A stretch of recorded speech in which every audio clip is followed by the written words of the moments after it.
Welcome back, or welcome if you're a first time viewer. On this podcast, we talk about wrestling news, paranormal events or stories, and shoe releases or shoe news. And if that's something that you're into, subscribe and let's get into it. So, this week's topic is going to intermingle a couple things. We're going to touch base on Sami Zayn, we're going to touch base on commercial breaks and allotted times for these shows. So the first thing I want to start off with is like Raw is on Netflix and SmackDown is on USA, and USA has had Raw forever. And now that Raw's on Netflix, we're getting more commercials, stupider interventions where the commercials are coming in at, and abruptly ending shows, which I really don't understand because the main issue that I'm about to bring up to you guys is SmackDown. SmackDown had Cody Rhodes come out to save Nick Aldis, but they ended the show, which I don't understand because USA has always been that company that lets things go. I remember watching Raw up until probably a year before it left and went to Netflix, and I remember watching it on USA and being like, sometimes looking at my clock being like, it's 11:25. Is this show going to end? No, they just kept it going because that's the end. That was the end that was happening. I don't know if they're just lazy, if the networks just don't care, or if they're just relying on social media to finish the story. Because that's what I had to go do, was I had to look at social media because they cut it off. And I mean, it was literally the worst moment. Cody Rhodes, music hit, he comes running down the ramp, fade to black, commercial, done. We're over. And I don't know what USA is thinking. I don't know what, if that's a WWE faux pas, then WWE, you're dumb. Okay? You're dumb. If it's a network thing, you need to figure that out because that has never been a problem before. And now you're doing this in a weird way. It doesn't make sense. So, my biggest issue right now is that I wish these networks that you pay money to watch, let's be fair, USA is a paid channel. You have to have cable in order to watch it. Okay? You can't go on an app and watch USA. They don't have it. So, you have to pay for that. You have to pay for Netflix. You have to pay for ESPN. And I feel like if you're paying for all these services, I, I don't think we should have commercials. I don't think that we should have to worry about the show ending and worry about what we're not going to see or what we are going to see. And I think that all that's doing is hurting the business more because wrestling stories in the WWE are already starving for attention. The company is hurting with their storylines. I feel like a lot of times they copy off of AEW. Sometimes I feel like their stories are just from the past that they're recreating with different people. Like I said last time, there's very few characters that actually have their own uniqueness about them. And the business is that's why the business is hurting. So now you're going to add this into the mix where you're cutting short the show when we're trying to watch the pinnacle, the finale, the most top part of the mountain. And you're like, nah, we don't care. We don't want anybody to see this. And cut. I don't know what you're thinking. It's just hurting the business, the viewership. Who cares if you're in the crowd? They don't know what's going on. They're watching it still happen. And actually, there's more than what we see on TV. There's before shows, there's after matches. I mean, we're just getting robbed for $17.99 a month that you pay for Netflix or $30 a month you pay for ESPN or, cable $100 a month. You're just getting robbed because you're getting robbed of content that you should be seeing that they're not allowing you to see. And it's just dumb. That is a stupid ass way to run your company. And it just doesn't make sense. I understand AEW has commercials. I don't think their pay per view has commercials, but you have to pay for those. Those are separate from HBO Max. So they'll be there and you can access them on HBO Max, but you have to pay a $40 service fee to get them, which is just like the old pay per views. Which, to be honest with you, I always complain about paying that, but if I ain't getting no commercials and I'm not getting the interruptions and I get to watch the full show, blood, guts, and everything, I'm in. I'm in.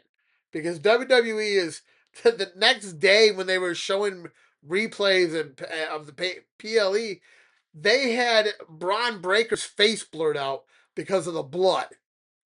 Like, what are we, freaking children? We're paying $17.99 a month or whatever it is for this service. We're adults. That's what we pay for this for. You have The Walking Dead on there. You have, murder documentaries. You have them showing naked bodies, dead bodies in documentaries. And you're telling me you're going to censor a little bit of blood coming out of Braun Breaker's side of his face? Childish. Just childish. Well, why charge us? Then maybe what's next? It's going to be an elite subscription where you pay $50 a month and you get to see the blood and guts too. Like, I'm not going to pay just for that for wrestling. You already see the blood and guts in all the documentaries and all the other stupid stories. So it's just a little food for thought. I'm not saying let's go on strike, but I'm saying that our voices need to be heard because we're the consumer, we're the people that are trying to watch this, and it just doesn't make sense. Okay? No one is the green shirt guy. No one can go to every single show unless you swing from WWE's nuts. Okay? And that's what the green shirt guy does. Okay? That's the only way that he gets to be at every pay-per-view, everywhere. Saudi, here, there, everywhere. Come on. It's just I think that you need to make your product appeal to customers everywhere, not just people that pay $300 to get a ticket. Okay. So that's my thing on the commercials and how they handle the viewership of the show. And I think it needs a lot of work. I think they need a lot of work on their storytelling too, because this story with Sami Zayn, from what I'm understanding, was always in the mix. It was always supposed to happen. So don't let Sammy fool you when he's sitting there crying and saying he hates CM Punk. Fuck off, CM Punk. That's that's all storyline. This story has been in play since CM Punk left. Okay? It just was who was going to have the belt. And they figured giving CM Punk the belt from Sammy would hold much more weight because Cody Rhodes ain't winning that belt back. It ain't happening. CM Punk is going to have a long run all summer long, probably going to the winter. I know you people out there, the Punk haters. Listen, I'm not a fan, truly, of a lot of wrestlers that have had the championship. But I'll tell you what, I would rather lay on a bed of needles and watch CM Punk with my eyelids sewn open than watch another bloodline story play out. I'm over it. The bloodline is dumb. You're ruining all these characters. Solo, that guy was a badass when he was with the bloodline. And now all of a sudden, Fatu is stronger. Oh, fuck that. Solo brought Fatu in. He brought half these people in. And he was hardcore before Fatu was hardcore. And now you're going to manhandle Solo?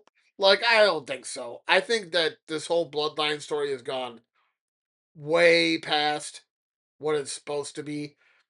And I think I would have been more interested in watching, like, I don't know, the Shield reunite? I I don't really know. I just think that this whole storyline with the bloodline is dumb. And don't be surprised if you see Sammy floating over to the bloodline to get payback because that's what the storyline has been all along. Interesting side note, they say that the wrestlers have no say so in their storylines. But if they didn't, would Roman really be doing the bloodline again? Would WWE really force that down our throats again after how much grief they caught the first 10 years? I'm joking, first 5 years that Roman had the belt. It felt like 10, okay? It was a monopoly, okay? And it's just, it was too long, and too long. So now that everybody was excited and couldn't wait until it broke down and they broke up, which I remember I was like, yes, break up, break up, break up through the whole show every single time because it was just starting to get annoying.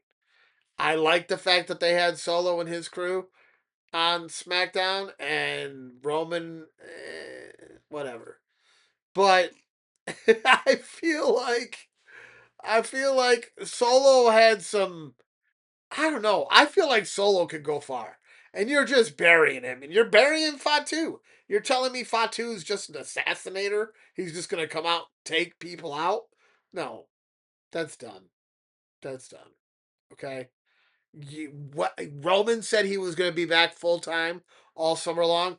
Bitch, we've seen him one time. One time. I, I'm over that, dude. You want to take your time and or have your leukemia or act or whatever you're doing, then that's what you need to focus on. You need to focus on the fact that you're sick and that you really can't keep up a full-time schedule. If you're making movies, you shouldn't be here making movies and wrestling at the same time. No, I'm not making fun of him at all for having cancer. I'm not making fun of him at all for making movies. I'm saying that if you know these situations are going on, then why are you here? You're part-time Nelly. No one wants you here as part-time. We want you here full-time.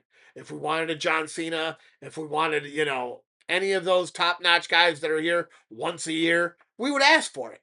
No one's asking for it. Okay? John Cena retired. Okay? And I feel like now we're just blah, blah, blah, blah, blah. I'm not even really interested in this upcoming pay-per-view because I already know the answers. Predictable. Predictable. That's the word of the day, people, in my podcast. Predictable. It's my favorite word. Okay? Because if it is predictable, your product sucks.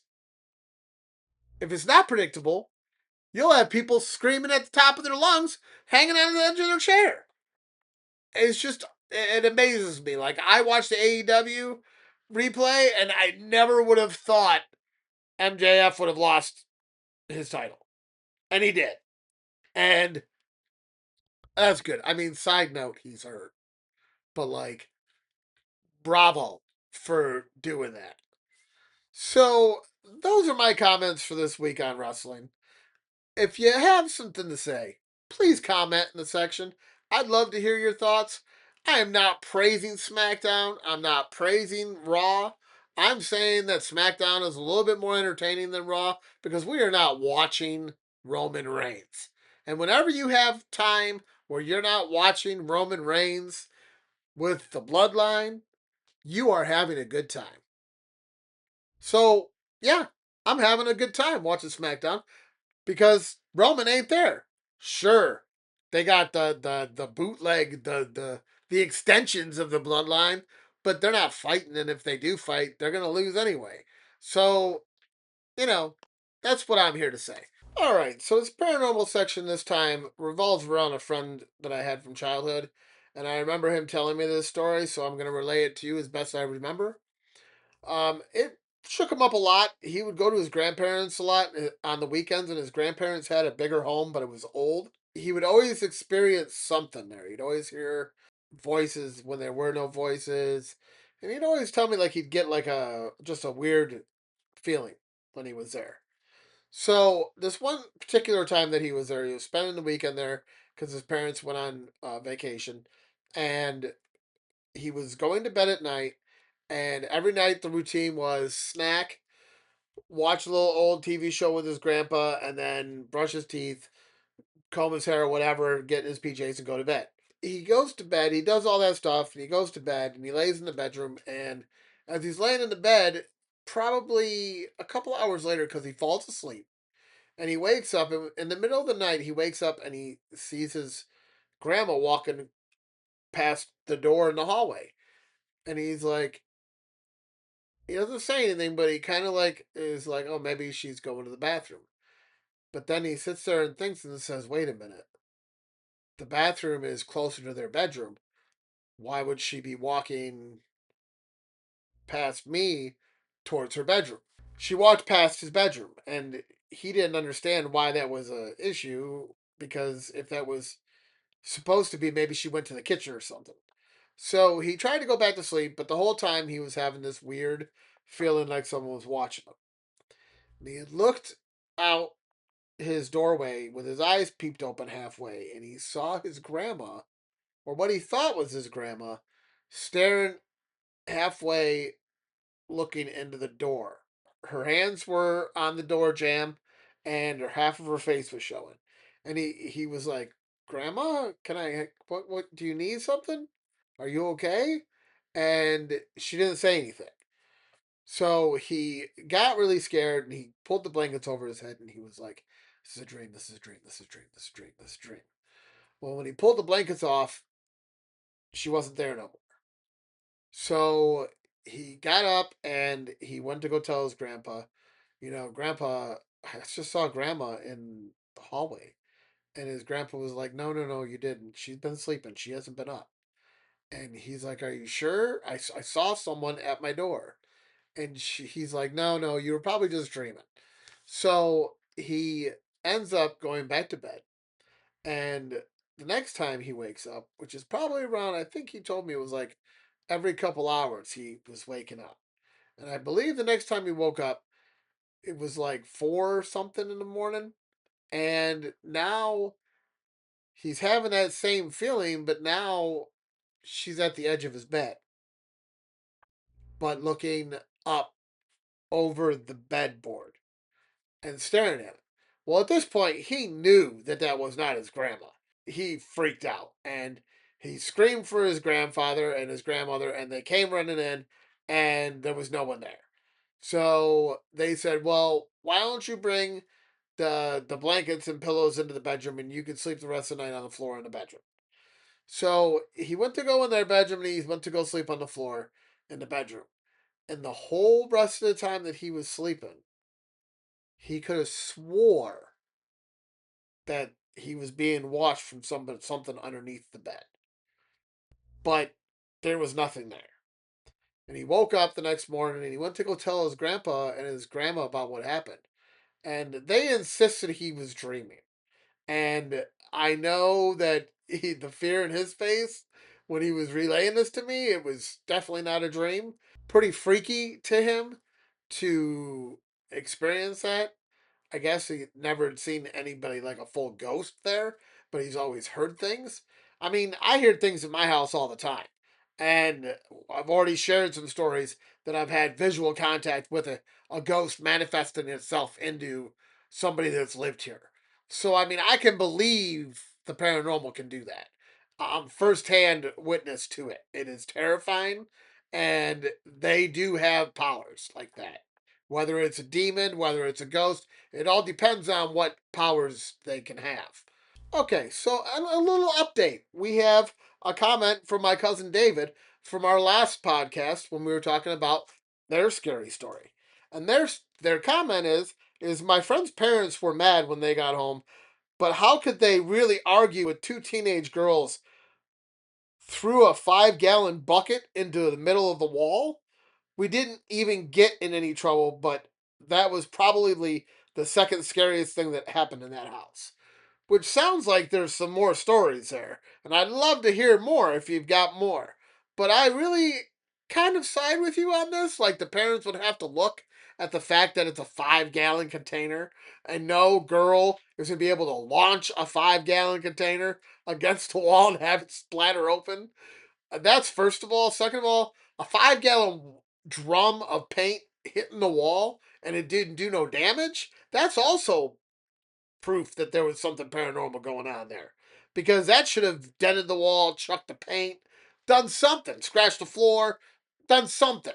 And that's what usually paranormal stuff does. It usually is a loud bang, is something flying across the room, but it doesn't leave any evidence. Okay, and that's a big thing. So I'm here with you, my cousin David. I understand that, and I agree with you that you didn't get that you shouldn't have gotten in any trouble, and that you didn't get in any trouble. Stay tuned for more comments, hopefully, and more stories. That's our paranormal section for this week. And if you have any comments, stories of your own, please leave a comment in the section. I would love to read your story or read your comments on the podcast. All right, for our shoe releases this podcast, we have the True Blue, which are coming out July 18th. Those are the Jordan 3s. They're going to be $230. Remember, um, shoes haven't been moving like they're supposed to be, so these possibly might not sell out. And the fact that they have them for all sizes, that's going to be interesting. So remember, July 18th is the True Blues. Then we have July 23rd, which is the Women's Air Jordans 4. The Women's Air Jordan 4 Birds of Paradise. They're coconut milk and bright mango color, which I might score these. I don't know. They are pretty cool looking, but see, now I'm in a toss up because the 27th we have the other shoes coming out, the other Jordan 4s. So, okay, cut. I just jumped around, but you'll know what I'm talking about. Okay. I'll never mind. That just ruined what I was doing anyway. I might score these, but I don't know yet. We'll have to see what they look like in person if the stores have them, or if they even stay in stock. But those are coming out July 23rd. Next, we have July 24th, the Air Jordan 8 Bin 23s, which their color is Legion Pine. And the sticker price, not worth it to me. $350. Here we go again, overpricing these shoes. These are the shoes that they just came out with the Bugs Bunny color. You're telling me we paid $200 for those and now you want $350 for these? Not interested. No, thank you. After that, August 1st, we have the Jordan 1 High OG Love Letter, which they look kind of bronze ish, and it looks more like the suede material. So I don't know. I'm not really into that kind of shoe because those wear funny all the time. But those are due out the August 1st. Now I know I already touched base on some of these shoes, but I'm just giving you out reminders. Also upcoming July 15th, don't forget about those Mario themed Crocs. If you're into Mario, they got the whole line Mario Princess, they've got Yoshi. So those are going to be pretty cool. July 24th, we have a weird release. It's at 8 p.m. at night, and it's the Nike Huarache 2K4. White, green, and yellow. Not really interested in it.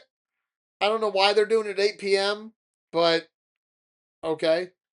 All the other shoe releases that I've seen have been at 10 a.m. And then July 25th, we have the Jordan Retro 4 Comic Con. This is something I might score for sure. I'm more apt to get these than the coconut milk ones. These are going to be $230. We're just going to have to see what pans out, and I'm sure they're going to add, some more shoes here and there. They're famous for doing that. A lot of times I'll come out with these lists and I will announce them and then I'll do a cross check and oh, lo and behold, here's another shoe they snuck in. Or here's another shoe they snuck in. And some of the shoes I just don't cover because they're just not worth it. Or I know my viewers are not going to be into those shoes. Okay, so that's it for the shoes. If you have any comments, any other shoe releases that you may have found, comment in the section, please. Love to hear from you.